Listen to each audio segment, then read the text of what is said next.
But let's go ahead and get started. Um, my name is Sally Potter. I'm a DE coordinator for Fresno City, and I am joined by Rebecca Benes, who is our RSI faculty planning and implementation coordinator. I think I got that right. And then also Sue Yang, who is our instructional designer.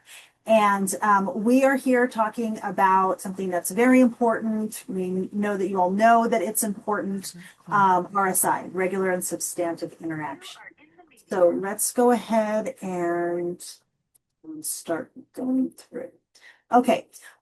Before we actually begin the presentation, just a couple of housekeeping items. Please be sure that your first and last name are spelled out in the participants area. So when you look at your name, if I see there are quite a few people, well, a few people that just have a first name only listed, it's really important that you go in there, hover over your name, click the three dots, and then rename yourself. So that way we can have a record of who has attended. And then we are expecting a large group. And I see we have almost 100 participants already. So we will stop periodically for questions, but especially towards the beginning of the workshop. If you do have a question, either just remember it in your mind, or you can type them out in the chat.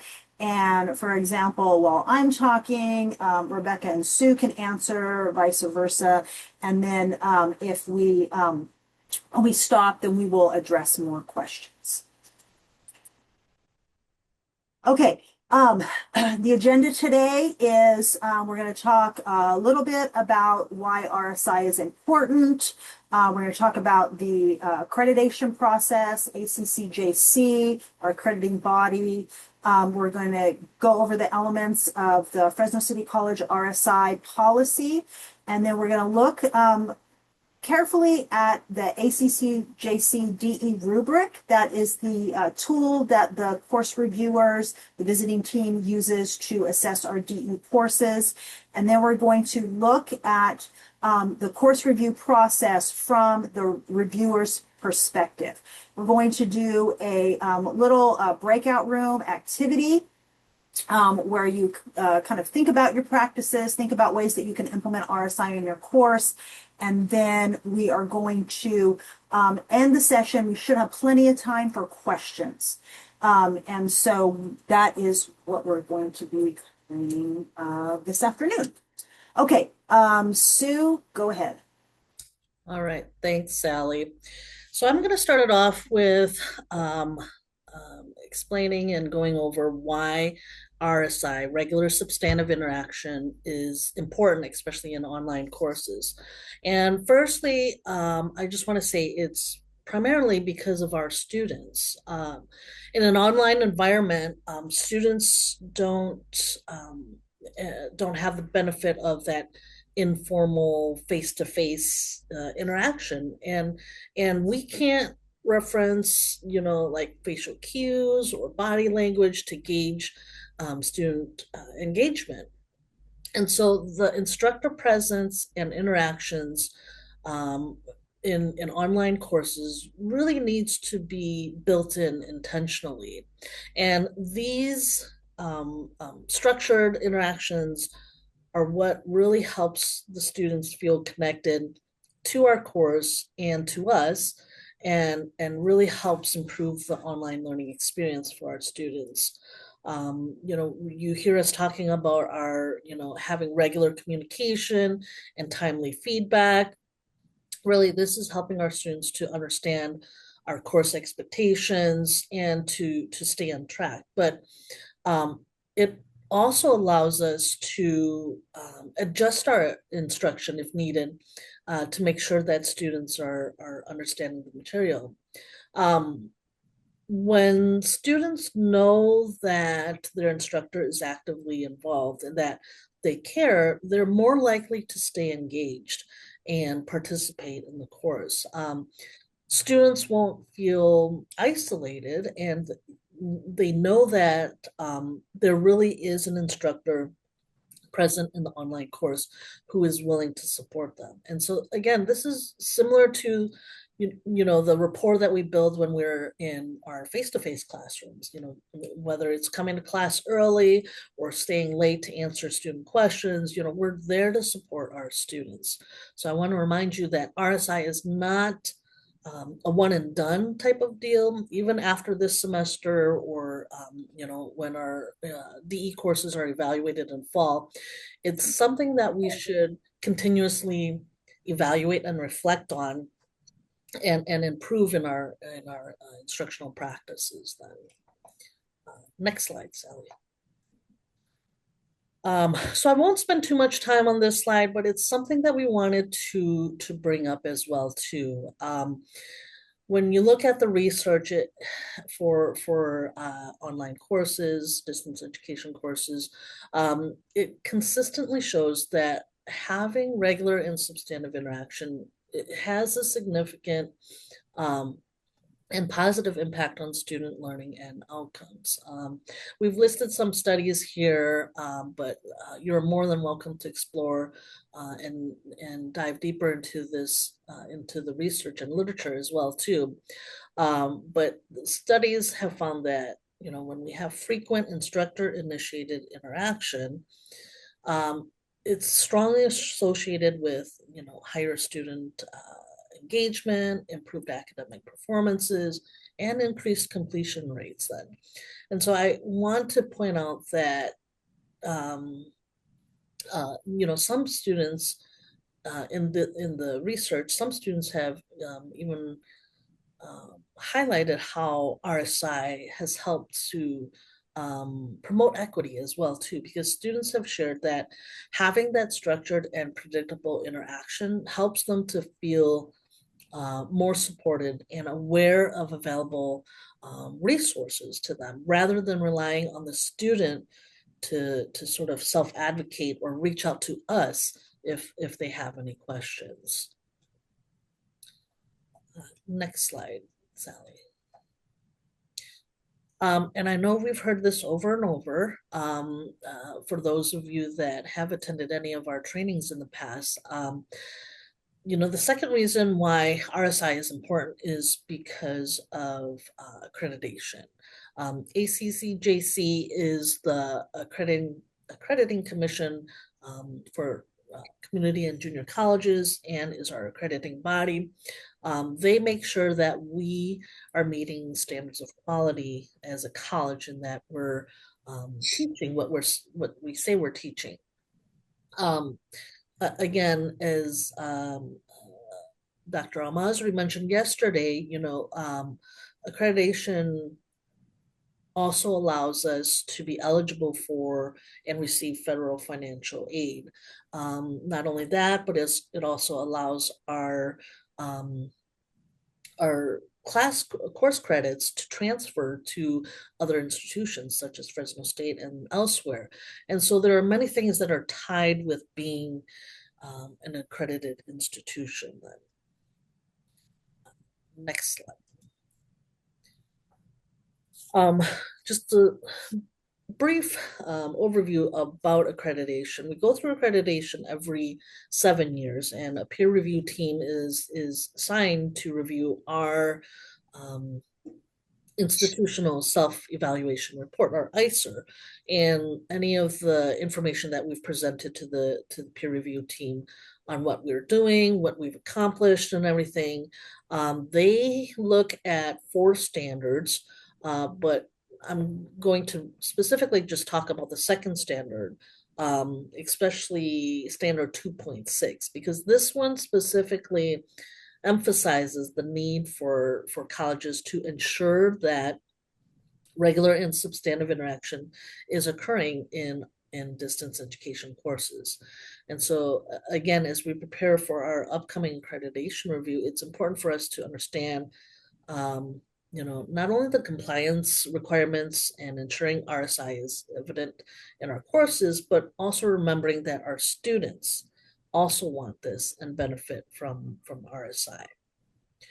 Um, Next, we'll go over our accreditation timeline, but I'll turn it over to Sally. Okay, thank you so much, Sue.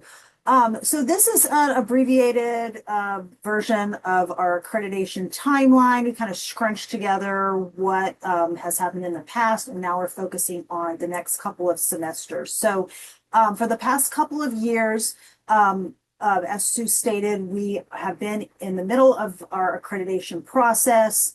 The college submitted the ISA report, which has all the information. The visiting team from ACCJC, which is made up of faculty and administrators from other California community colleges, participate in that on that visiting team, and they review everything that we submit for accreditation, and then they come back with recommendations or what are called core inquiries. And they're basically asking for more information or more proof that we are meeting the standards. So one of the core inquiries that we received this round was on our distance education courses, and specifically that we did not have enough of the courses that were reviewed that had adequate RSI. So the threshold, what they want to see when they do the review is of the number of courses that they review, they want to see that at least 85% of those courses has an adequate amount of RSI. We did not meet that. And so we are set to do another review of our spring 2026 courses. So that's why we are very focused. The whole college is very focused on making sure that everyone who's teaching an online course is doing RSI and understands what RSI is. Not every course will be reviewed. It's only between 5 and 10% of our online courses, but there is a chance if you teach a fully online class that your course will be in that random sample of courses. We have no control over which courses get chosen. It's completely random. And so we want to make sure that everybody understands these practices and principles. So they're going to be looking at spring 2026 courses, but they're not going to look at it until fall 2026, after the semester is all finished, after the course is all wrapped up, archived, everything is set, you can't make any changes, and then a sample will be pulled out of the total number of 100% online courses that we have, and that will be given to ACCJC for review. They will do that in the fall, around the middle of the semester, and then shortly after they do that review, we will find out as a college whether or not we met the 85% threshold. Okay, so looking at our FCC Academic Senate RSI policy, this is based on the ACCJC standards. And our academic senate came up with these kind of guidelines to help faculty to implement and align with the standards. So the first thing that's important to know is that to meet the minimum requirement for an 18-week, 3-unit course, and that is specifically mentioned because it's kind of the baseline. There are more of those courses than any other course. So if you have an 18-week, 3-unit course, the minimum requirement is that you do 2 instances of 2 different types of RSI per week. And so basically what RSI is, the summary of it is those things need to be, those communications that you're doing with your students need to be initiated by you, the instructor. They also need to be regular in frequency. In our RSI policy, that translates to once a week. But for some of these practices, if you're doing them, for example, every other week, every time you have a new module, every time you have an essay, as long as it is throughout the course, then that would count as regular. So what they don't want to see is that you are doing a lot of the practices in the first 2-3 weeks, and then you don't do anything until finals week. And so that would not be regular. Substantive content. So this is talking about the content from your course outline of record, all of that lecture content, all of the objectives, even the information in the SLOs, like the information that you are actually teaching to your students, that you're responsible for teaching to your students through that course outline of record. If the information, the messages, the interactions are focused on that, then that counts as substantive. And then we want to make sure that everyone is documenting what they're doing within the course. So that is going to be putting things in your syllabus. For example, having a communication plan or communication policy where you tell students exactly how you're going to be communicating, where you're going to be communicating with them, what types of communications, how often you're going to be doing those communications. That is going to let students know, but it's also going to be a roadmap for the accreditors. When they go in there, when they're reviewing your course, first thing they're going to do is look at your syllabus and see, what you are telling students that you're doing, and then that way they're going to go into your course to get the proof that you're actually doing that. You can also do that documentation in announcements. So for example, every time you give feedback in a certain way, every time you want to give feedback to the whole class about a certain assessment or assignment that they turned in, then you can do that in announcements. You can also do that in the first page of each module, for example. That's a little bit harder for the accreditors to find, but if it is clearly marked, if they can see it easily, if students can see it easily, if the visiting team can see it easily, then that's what we're suggesting that you do. Okay, there are 4 types of RSI. So you have kind of 4 different options. And remember, the guideline is to do at least two of these different options per week regularly. So the first one is direct instruction, and that is when the instructor and the students are together in one place at one time. If you have an asynchronous course, you're probably not doing any direct instruction. Everybody is doing, they're on their own. But if you have a synchronous course, then that would be the time that you're actually together in Zoom with your students. The second type is individual content-based feedback on coursework. And most of the time that is going to be in the speed grader. It's going to be comments that you give in the speed grader section. Could be comments that you write within the rubric that you're using to score. If you are taking their drafts, for example, drafts of essays or drafts of work, and you are making annotations on them through some kind of format, then that would also be individualized feedback. And really, it needs to be individualized. So that when they look at the feedback, they don't want to see that you are writing the same thing to every student. They want to see that you are actually reading what your students write and responding to that in an individual way. So if every student has the exact same comment or very close to the exact same comment, it's probably not going to count for RSI. The third type is information or answering questions about course content. So this is most often going to come in announcements. For example, a lot of faculty do a weekly announcement where they walk through the assignments for each week, giving students kind of like tips, a little background, kind of context into each assignment.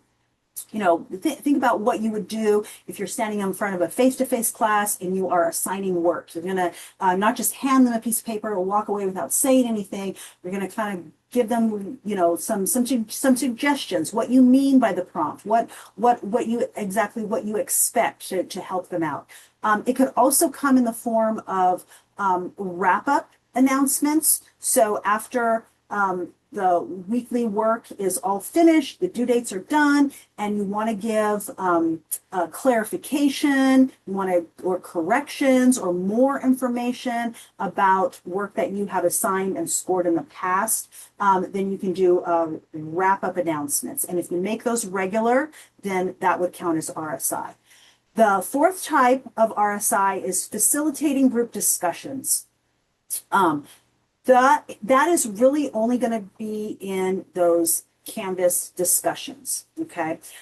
What facilitating the discussion means is that you, as the instructor, are in there facilitating, guiding, asking questions, posting, not giving replies or posts to every single student, but kind of going through and every three, four, five students responding to, and really, asking them questions to helping them to think critically about the topics. You don't have to write a lot. It could just be a sentence or two, but the students want to see that you are in the discussion with them, engaged with them, and really, following their progress and what they are posting throughout the semester. Okay, examples of RSI. These would be examples of things that would count for RSI. Weekly announcements with content summaries and guidance, especially those that allow for student comments. So you can turn student comments on in an announcement, and that is for maximum engagement. You don't necessarily have to, but that makes it more engaging. Hosting a virtual office hour or weekly Zoom Q&A session. So ACCJC has been very clear. They've answered this question several times. Virtual office hours, if you do hold them, that counts as RSI. It doesn't matter if no students show up to your office hours, or if you have a weekly study session. But the fact that you have initiated the opportunity for them to come and engage with you, that's what makes it RSI. If you simply post, office hours by appointment only, or meet me by appointment only, that is not going to count as RSI, because the students have to initiate that interaction. Facilitating collaborative group projects. So if you're doing group projects and maybe you have them in a discussion where they're talking to each other, that is definitely RSI, especially if it's something that is done over a sustained period of time in the course and is done regularly. Interacting with the students on discussions, posting audio video responses to student questions about course material. So students love videos.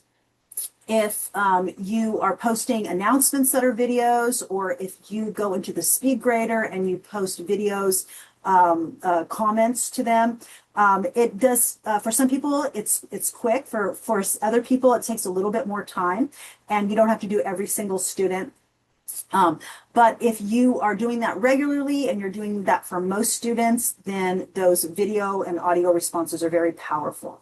You could just give the individualized substantive feedback in the speed grader in the form of written comments, and that also would count. And then within the rubric, if you write individualized comments in the rubric. So not just clicking the buttons, the points that they have, but actually typing into those little boxes within the rubric and explaining how they got the score that they got. Sally, Sally, Yeah. Mark Forster here, Business Division. Yeah. I just wanted to clarify one thing because it hadn't been mentioned and maybe I missed it. And that was that, look, I like trying to get students emails because students don't understand that when there's a problem, the school's not going to notify them by Canvas messages. They're going to want to use the school email. So I always have this process where I email them, Monday, and I email them again on Friday. I have content in there. I have lecture links and stuff to my lectures as well. I don't have it in the announcements folders, but out of a precaution last semester, I thought, well, at the end of the semester, I went through and I scraped out all my emails and I made a module called announcements and I stuck them in there after the fact because didn't you say at Senate or something like that, that the accreditation committee was, well, we can only see announcements, we can't see emails. Yeah. So yes, this is a great point, and Okay. it's might even be one of these. I don't know. I can't remember. Okay. But yes, if you are communicating with your students through email, lots of people do that. I would ask you to, in addition or instead of writing an email, a group email or individual emails, to just make that an announcement. So you can just copy and paste what you put in the email, make it an announcement.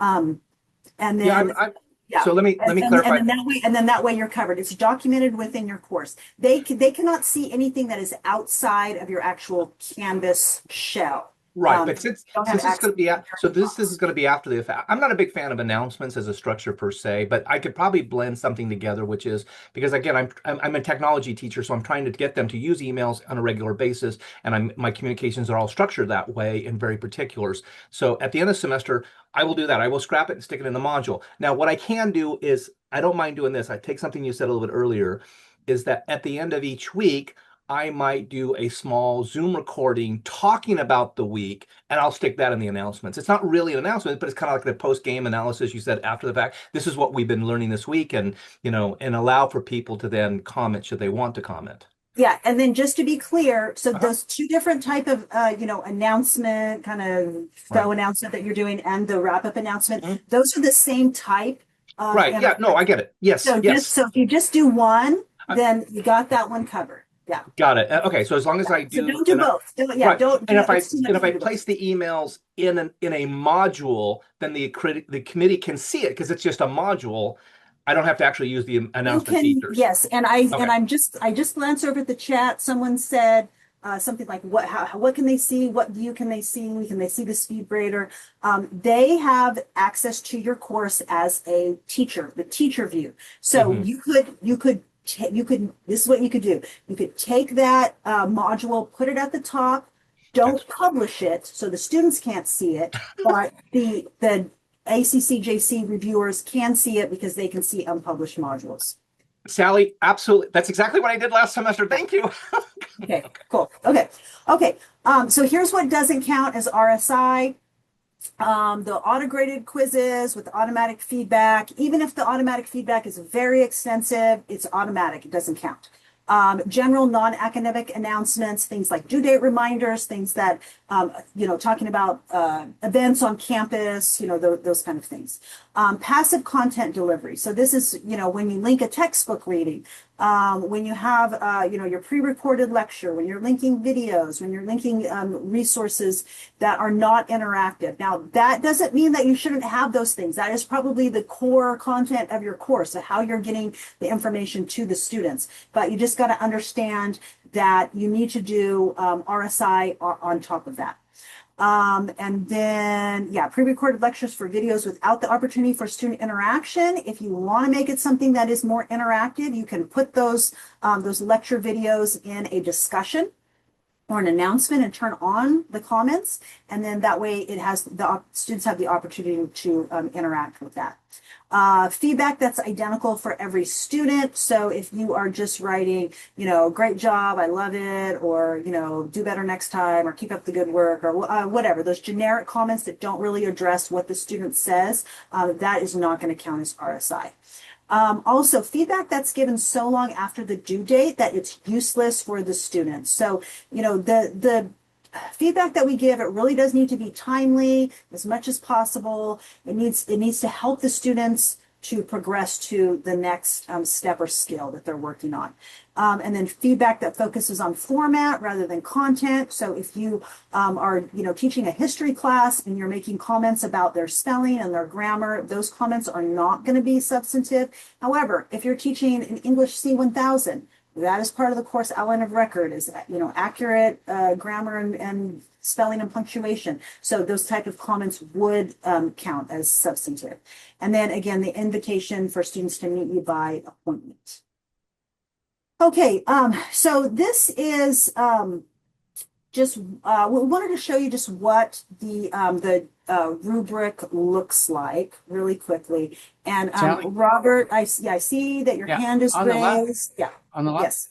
this is Robert. On the last page, you said no for pre-recorded lectures, but if I do like a weekly wrap up on Friday, it's not pre-recorded. I'm talking about the week's lessons and assignments. That's Yeah. that's that's okay, Yes. right? Yes, good question. Okay, so pre-recorded means it's something that you make for all your classes. And so you're going to use, so maybe you made it in, like spring 2025, you used it in your fall 2025 class, you're using it Oh, now in got your it.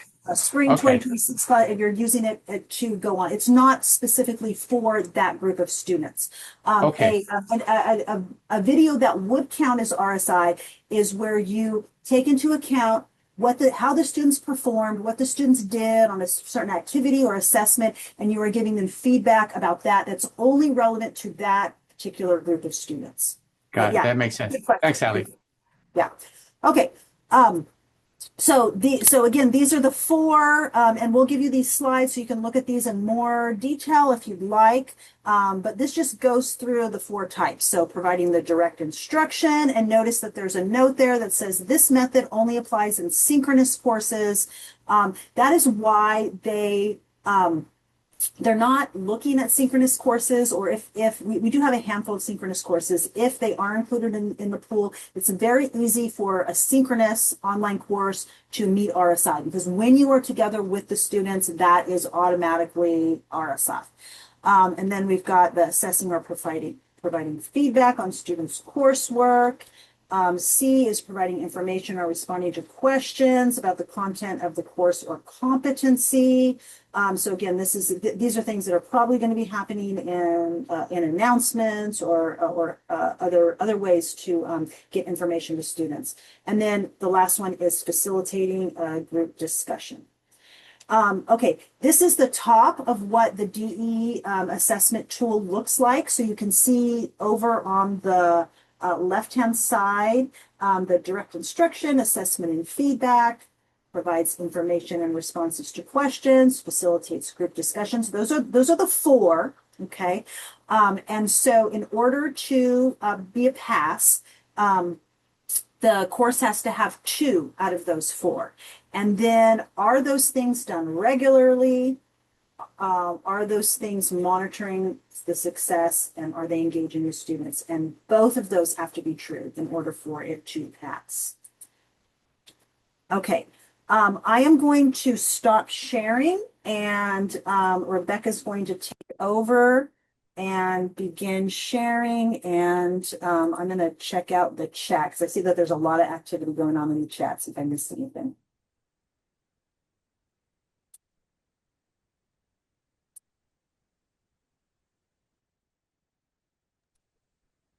Rebecca, are you talking? I was, but thank you. So my screen doesn't line up with my camera, so I apologize if I'm looking off into the distance. But I am I can't remember my exact title. It's on my last slide. But basically, I'm your RSI support and implementation coordinator. So this semester, if you would like your course to have like a mock review, like I'll come in and check it and see if I can find all of those instances of RSI that a reviewer might be looking for. I am going to have some office hours, but I wanted you to kind of get an idea of, from the reviewer's perspective, this is what I'm looking at and what I'm looking for when I'm reviewing courses. So we're just going to do this in a system of like red flags, yellow flags, and green flags, because I think we can all kind of agree that a green flag is yes, we're a go, everything's fine. A red flag is, oh, we gotta pay attention to this, and then a yellow flag is not quite sure. So Sally just showed this, but this is just a screenshot of what a reviewer is looking at when they're looking at their courses. So we'd have a list of courses in this chart, and then we would just check these things off and then make some notes about what we saw, what we looked for, and that kind of thing. And as I said in yesterday's panel discussion, I love a class that I can look at and I can check all the boxes I need to check within about 3 minutes.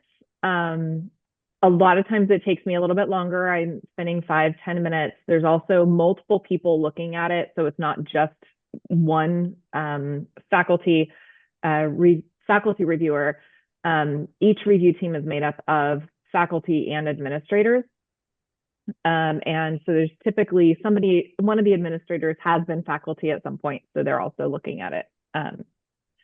And so the ACCJC has policies that follow federal guidelines, but each college has their own policies as well.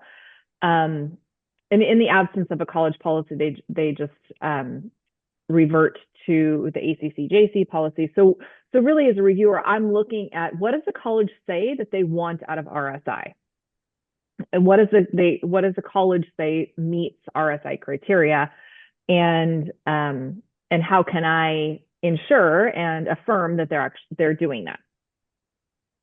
So these are the flags. But you can see whether it's, even if it's a red flag or a yellow flag, I'm going to look into it further. So I'm not just going to stop and say, nope. You know, if within the first 5-10 minutes, I don't see it, I'm not going to stop looking. I'm going to keep looking because my goal is to affirm. And all right, so this is a list of my announcements from a course. So what color flag would you give this if you were looking at it, trying to see that there were some RSI going on? You can type your answer in the chat, or you can just unmute and say it.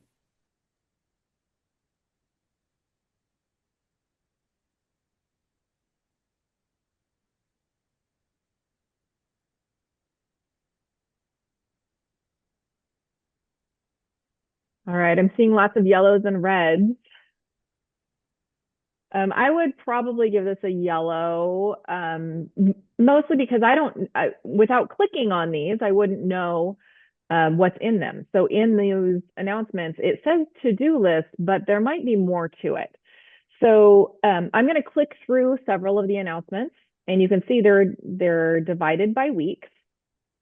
But to be green flagged, once I open these, and this could very well be a fantastic list of announcements, I'm going to look at current reflections on the course, on assignments, on student interactions, in type or in video. So some instructors will post this announcement, they'll have a to-do list, but they'll also have a video that summarizes maybe what they did the week before, talks about some of the course content.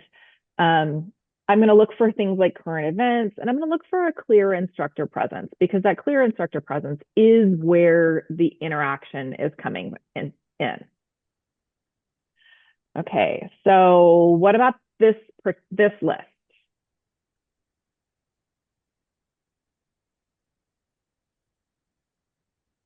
What color would you give this flag? What flag color would you give it?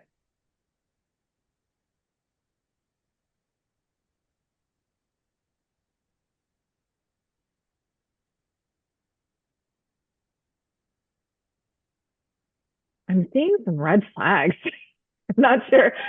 This one, I would probably still open a few of them just to make sure that that things are going well. But I can see that this instructor, if I'm an outsider, obviously this is my class as well. I've got multiple, almost daily announcements going out to students. And there's a lot of stuff that's timely. There's additional office hours, which by itself, having office hours, that's one instance of RSI. But we've got tasks and announcements, but I can see even in this first line, if you were not in class, you need to pick up a copy of our drama book, that's a timely type of announcement. And if those types of things are happening throughout the semester, then I would probably click on a few of these, but give it a green flag and say, yes, this meets that criteria. And so, yeah, there's very timely subjects, evidence of instructor feedback, clear, frequent, intentional presence. Okay, I got ahead of myself. All right, so take a look at your own announcements. If you have a class from last semester, take a look at your own announcements and kind of just do a self-evaluation. What color flag would you give those announcements for the class that you taught last semester? And you don't have to answer to everyone.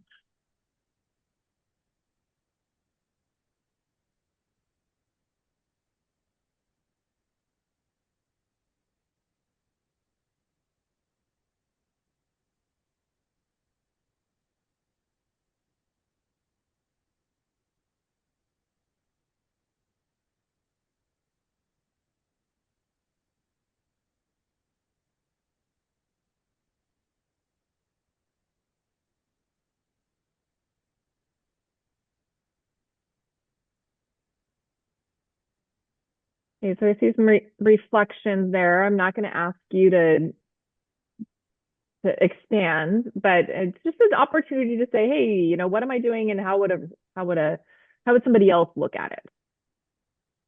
Okay, so discussion. So there's a couple of things that we need to talk about in discussions. And a green flag discussion follows the college's policy, but it's a discussion that the instructor participates in on a regular basis. So this doesn't mean that you have to respond to every single student in every single discussion.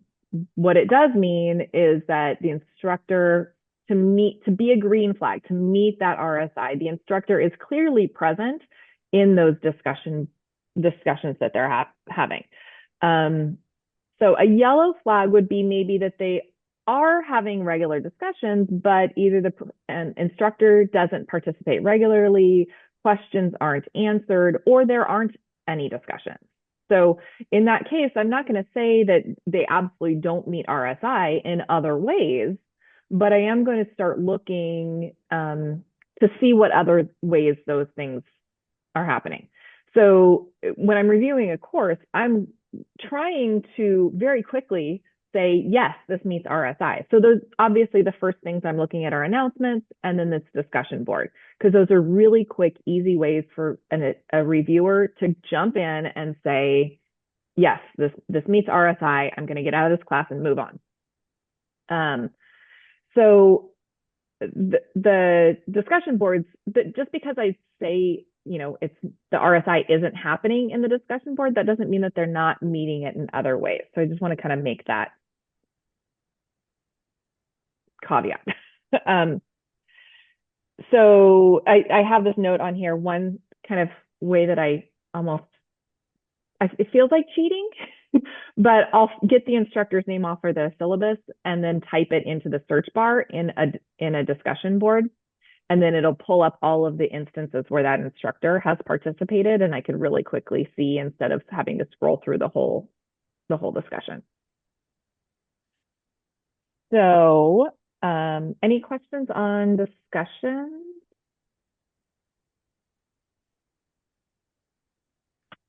So take a look at your own, or think about your own from last semester, and think about, and again, you don't have to answer this in the chat. You don't have to answer out loud.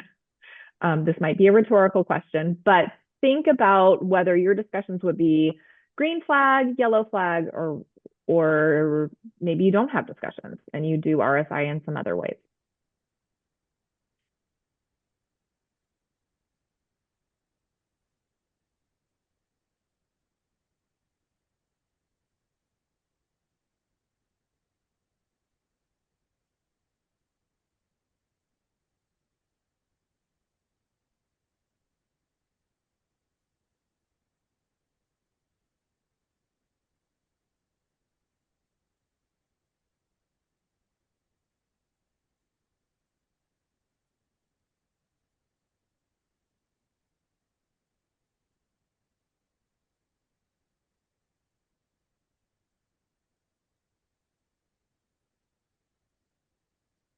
Okay, so some other places that reviewers might look.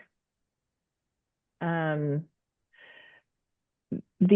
modules, a lot of times instructors might have a unique page for a specific semester, like a weekly update or an assignment review page that's specific to that semester. Or it'll be a timely information page that's in the modules. And if you're doing that, make it clear for your reviewers and for your students that this is something that is specific to that semester or specific to that time period. If it looks like, or if it doesn't clearly say that this is a review of last week's material and the comments or some of the struggles that you might have seen in the last week's materials, then the reviewer is not going to know that this is something that you created specifically for that semester. So that if you create it specific for a semester based on the situation that's happening within that class, then that is substantive interaction. I know that there are reviewers who really like to go into the grade book and into actual assignments. That's not usually my preference. I prefer as a reviewer to exhaust my other resources before I jump into somebody's grade book, because I know sometimes that feels a little bit invasive. But there are some, and the grade book thing is the last one on there. I'll come back to it, but I want to talk about some assignments, because I've seen some really cool interactive assignments that showed really substantive interaction between the instructor, that was instructor initiated. And I'll just give you an example of one. I was reviewing, I think it was an art history class or art appreciation, an art class of some sort. And the instructor had the students post an image in a PowerPoint, a shared PowerPoint file. And then the students' assignment was to make comments on the images that the other students were posting.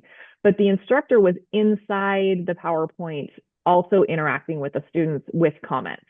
And in that situation, it ended up being more like a discussion, but it was a discussion that was within an assignment that really was a PowerPoint file, that was a shared PowerPoint file. So something like that counts as RSI.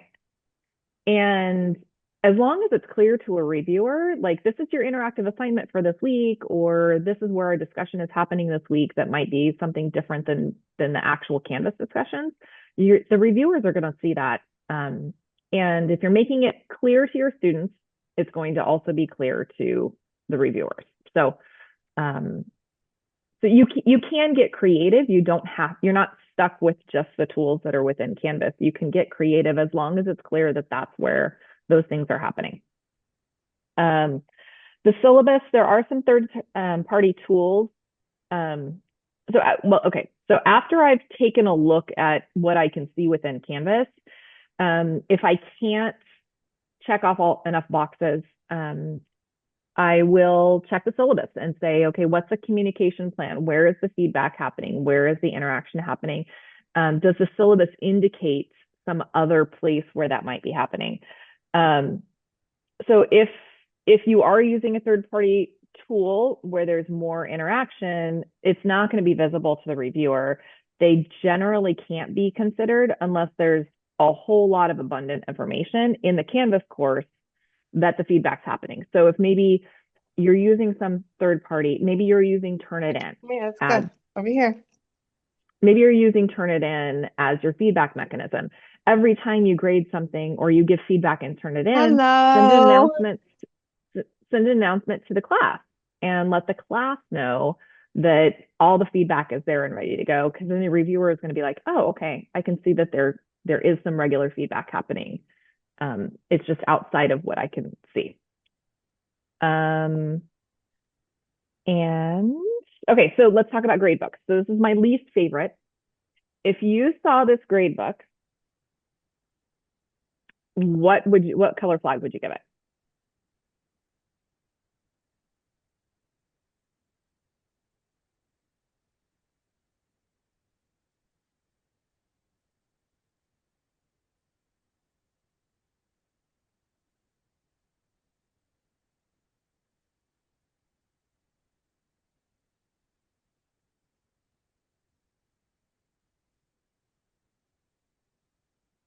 If the whole gradebook looked like this.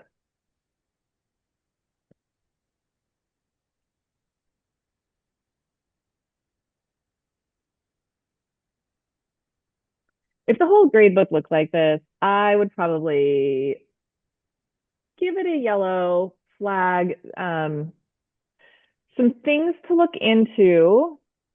Are there comments in any of these assignments? So maybe if I was reviewing this class, I would click on the ones that have maybe not full points and see, are there individualized comments on what maybe the student could do better, what they kind of maybe they missed, or are the comments preloaded or custom? So if I quickly go through SpeedGrader and look at all those comments, am I seeing the same comment over and over?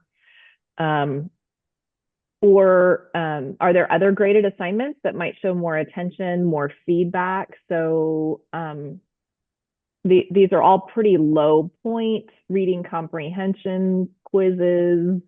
Is there anything else in that grade book that might indicate that there was some more stuff going on? And what does the syllabus say about assignment feedback? And is that happening someplace? So it would be a yellow flag, but it definitely wouldn't be a red flag for me. But I would be like, this seems like a little sparse in terms of the types of assignments and the things that are happening. I might want to look into it a little bit more. So compare this to this one. What color would you give this one?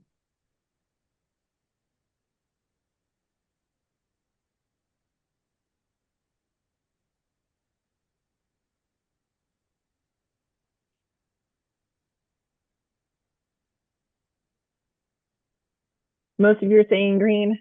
I still would probably jump in there and as a reviewer and see what kind of feedback was happening, see what the expectation was, see what the communication plan was for the class to see if, if there's a lot of stuff going on there. But just on these 4 assignments, you can see that there's a rough draft, there's a final draft, there's a rewrite, there's tutoring. There's a lot of stuff going on here that would indicate to me that the instructor is having some substantial interaction with the students in order to get this kind of multi-phase assignment going. And again, none of these are like, I'm going to look at this and glance at it and walk away. I'm going to click through a little bit, but these are really good signs. And if it makes you feel any better, both of those last 2 screens are from the same class. So there's not a one screen and then walk away and say no. It's always, how can I dig more and how can I say, where can I affirm all of these things are happening? So would you say that you would give that a green and then check, or would you give that a yellow and then just confirm that I think this is a green, but I'm just going to double check? I would say give it for this one, I would say green flag it. Okay. Yeah, because I can see the progression of assignments from draft to final to rewrite. There's feedback assumed in an outside tool, and I know that because of these little colored dialog boxes. Right. I should check the syllabus and the announcements to confirm though. Thank you.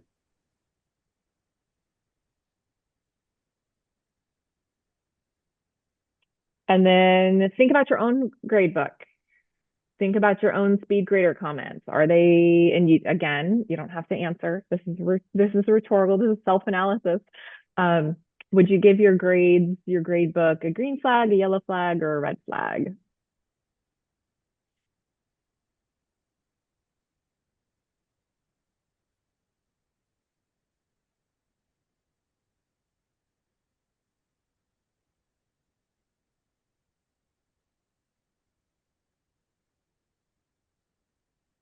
Jennifer's an over commenter.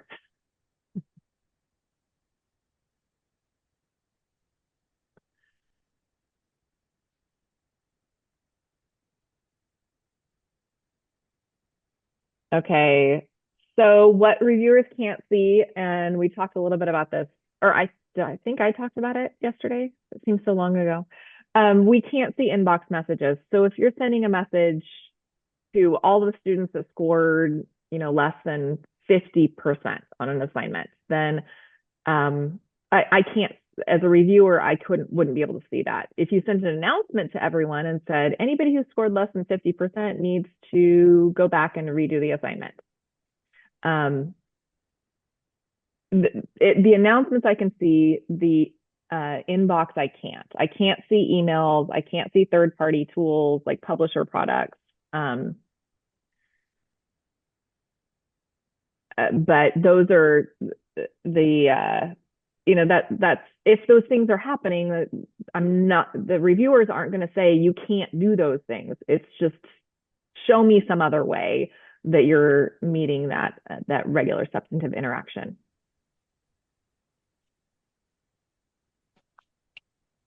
Um, Karen asked, can you just send an announcement saying that you sent an inbox message?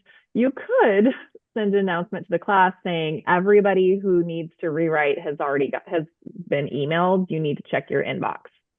Yeah.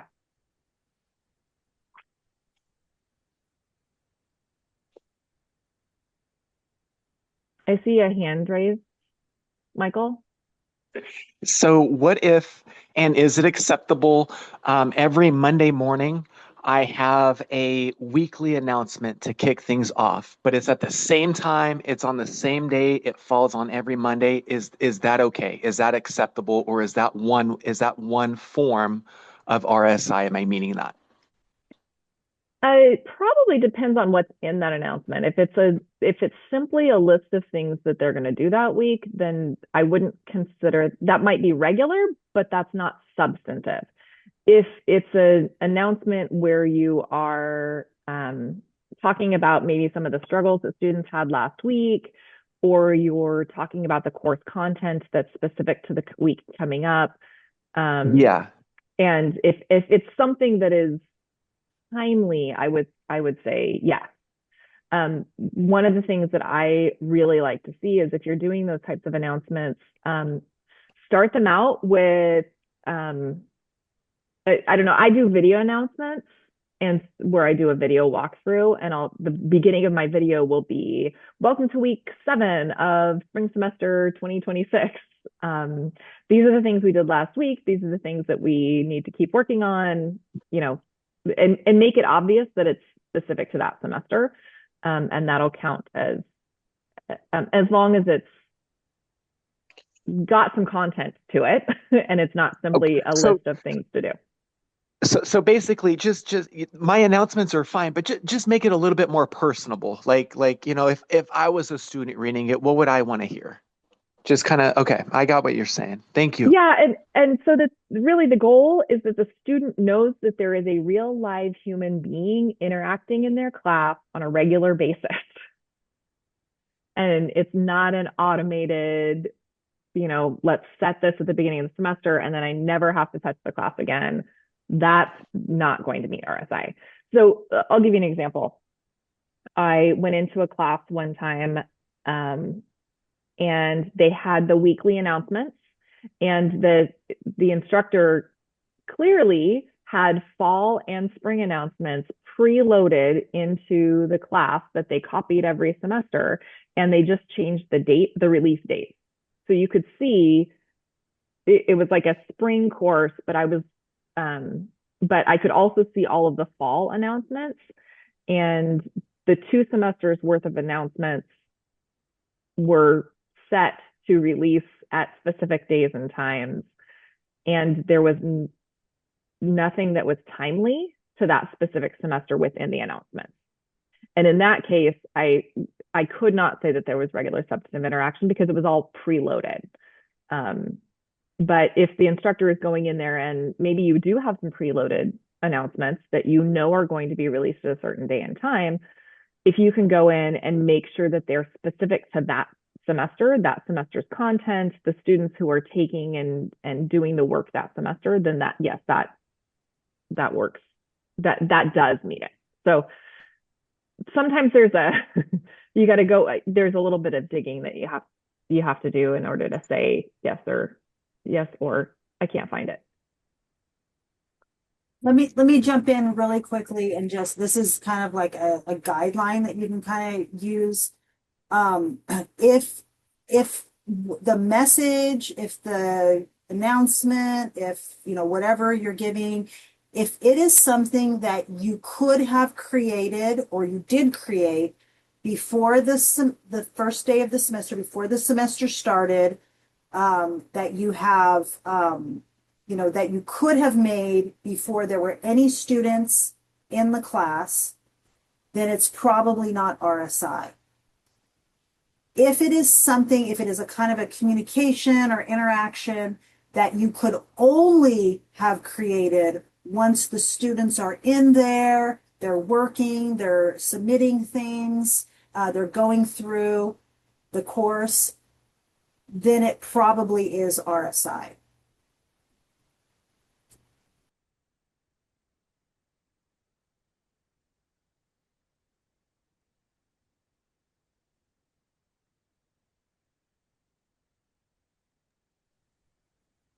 I have a question on how reviewers like to see modules or We don't care. all at once or Yeah, so this is something that's kind of important to understand is that and it doesn't mean that you shouldn't care about your your course navigation, how you design your courses, how you do your instructional design. Of course, you want to make it clear, you want to make it so that the students can understand how your course works. But that is not what they're looking at. They just are not looking at that at all. They're only looking at your RSI for So this particular review. I'm sorry, this is a need. Is it possible to get samples of announcements that are RSI? Because I know you tell us, but I need to see something concrete just to make sure that I'm getting it right. I can't tell who asked that question. It's a need, Perez. Rebecca, you have a couple more things? Let me go to my course from last semester, and then we'll look at some of those. And Yeah. yes, I know we only have 15 minutes left, so Okay. we're gonna ditch the breakout room activity and just stick with questions. Yeah. Okay. So this is my last slide while Sally's looking at that. My office hours are Mondays from 1 to 2 and LI 141 and on Zoom and by appointment. And then the sign up for an RSI check. So those are drop-in hours. I'm there. You don't have to sign up for anything if you want to come visit me in LI 141. Sue and Sally are going to be putting the Zoom link in somewhere soon. And then the sign up, if you want me to just do a real quick RSI check and give you some feedback on these are the things that I found that meet, or maybe give you some ideas of things that you could easily do in order to meet or increase your RSI. That sign up will be coming soon. So it'll come out in email.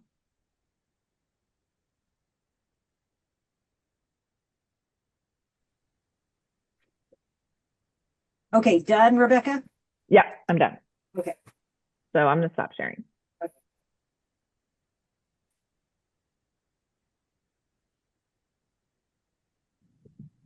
Okay. Let's start from the beginning. Okay. Going back. I can't see that. It's really hard to see that. Better? Is that better? It's a little better.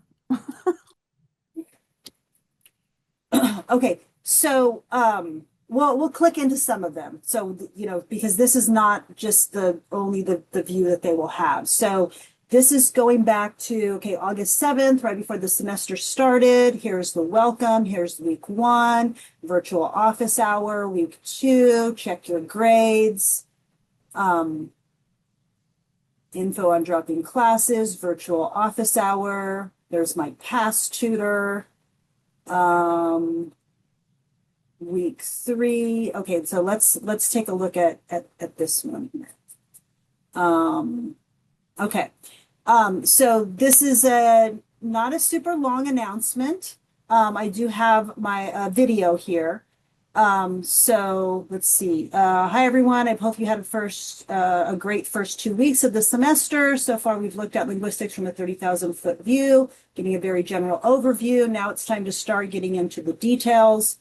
Start by examining the way humans process language in the brain. This will lead us into looking at how humans learn and acquire language over the next 3 weeks. Here's my video. Don't hesitate to reach out to me. And so that is what I do in the video. I'm not going to turn on the video, but the video just goes from, here's an assignment, here's the next assignment, here's the next assignment, kind of walking them through. But this is the kind of information that would make it RSI, where it's clear that I created this during week 3, right at the beginning of week 3. And I'm talking about what we are doing in the course. Let me show you another one here. So I started doing these weekly recaps. Not every single week. Sometimes I combined weeks together. So for this one, I'm combining weeks 11 and 12. I have a new module every week. I know not everyone does that, but I do a new module every week. And then once I'm done scoring all of their work, then I do a recap. And so here's an example of one. Okay, so here are some highlights from the modules covering syntax and teaching sentence structure.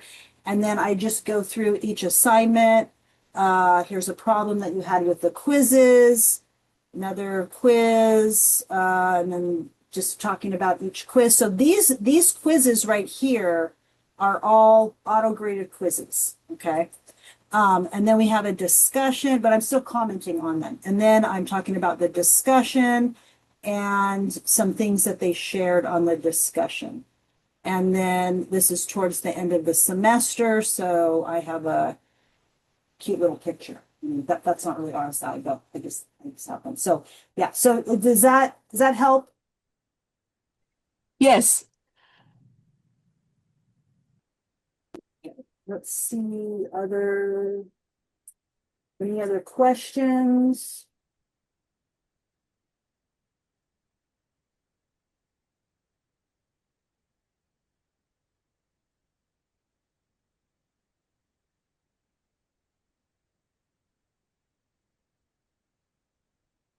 Okay.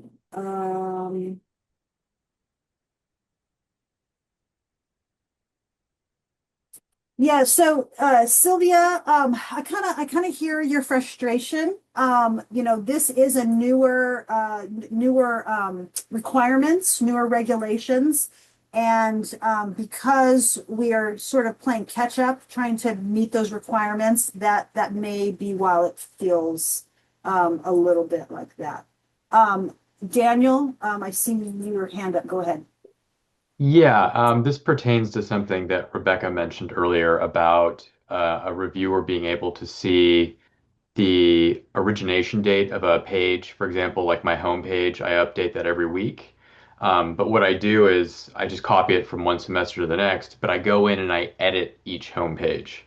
So is that apparent to a reviewer? Or because I think the origination date of that page would be from like you know, fall 22 or something. But the content does change because I do go in and edit them each semester. I don't, I've never looked at the origination date of a Okay. page. I Okay. I do look at the release, like if all the announcements are set to release on certain days at certain times, Okay. that's the one where I'm like, I wonder what's going on there, and then I'll look into it more. So in terms of the homepage, though, if that's I updated weekly, that's okay. I mean I wouldn't that would be acceptable. I wouldn't notice it as a Okay. reviewer. I wouldn't see that. Okay. Yes, All right. so remember they're gonna see at the end of your course, the very end, because I update my page, my homepage weekly also. I just put like, what we're gonna be talking about this week and the little picture. And but they're gonna see it at the very end. So whatever format your course is in at the, during finals week or at the last day of your class, that is what they're gonna see. They're not going to be able to see that you have changed it all throughout. Although probably like my last, homepage says something like, "Yay, we finished! We're all done. Check your grades." So they will guess, I guess, that I do that if they look at my homepage. Hannah. Kind of going along with what was just asked. So I tend to teach a lot of the same course over and over. So when I am prepping for it, I usually import like bare bones announcements, and I have those set to go live at a certain time. But then before they go live, I go in and I edit them and personalize them to the to that group of students based on, you know, their discussion posts, like, oh, I noticed a lot of you were confused about this, or so I do that every week, but it still, I think, shows that they were all populated on the same day. So is that problematic, or should I change how I'm doing that? If every single one of your announcements is one that you transfer over from a previous semester, I would probably look at it, and I would probably open up a few of those announcements, because remember, this review is happening after the course has completed. Mm-hmm. So if I'm very just quickly looking at the announcements to see, is there regular substantive interaction happening in those announcements, I'm going to open them. I'm not just going to look at the list and say, nope, I'm going to take a look at what's actually going on within those announcements. Okay, got it. Yeah. Thank you. In every case, if the reviewer can't see it, you know, just from a bird's eye view, they're going to keep looking.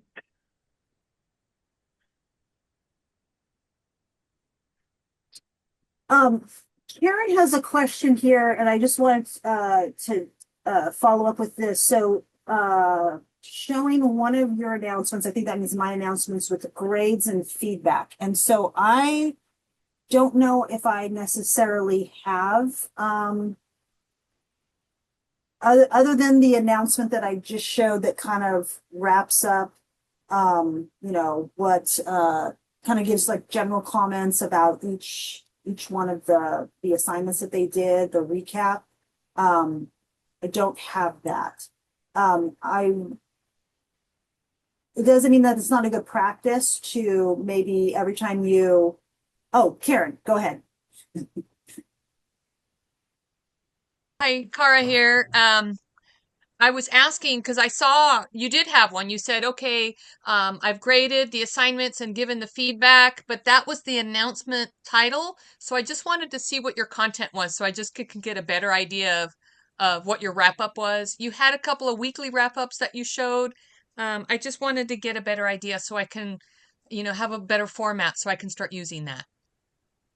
Thank you. I think I might only have this one that's the very last one that you probably saw, because it was at the top, which means it's the very last announcement that I made in the class. So that was on December 8th, you know, at the very end of the class. And I'm all caught up. Check your grades. Let me know if I missed anything. I'm showing them the what if grade tool in Canvas with the link there. And then, let me know if they need anything else. So that's going to be right before I turn in. So that's that.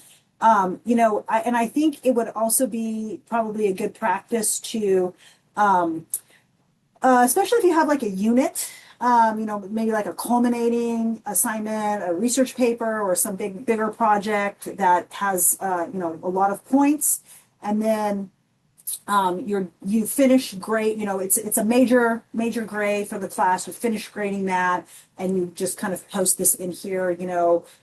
Take a look at your grades, take a look at the comments that I gave you in the speed grader.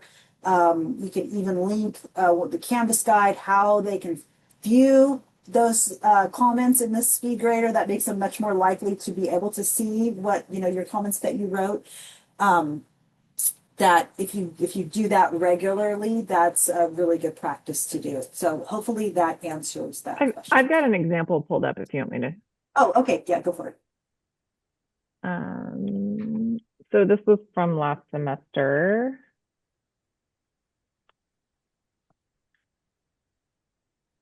Oh, let me try to make it bigger. It just, oh, nope. It's not letting, oh. Yeah, there it is. I'm delayed. There you go. Oh, and I just want to say that we are at 2:15.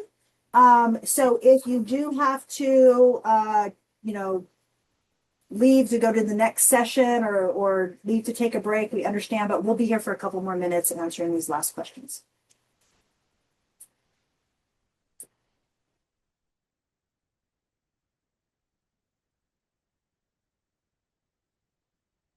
Okay. We are way over time, and I appreciate you all. Thank you all. Please do not hesitate to reach out to me, to Sue, to Rebecca if you have any questions, if you have any follow-ups.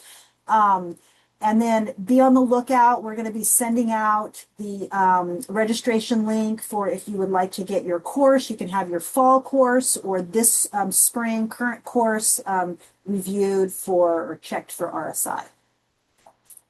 Okay, bye everybody. Happy last day before the semester starts.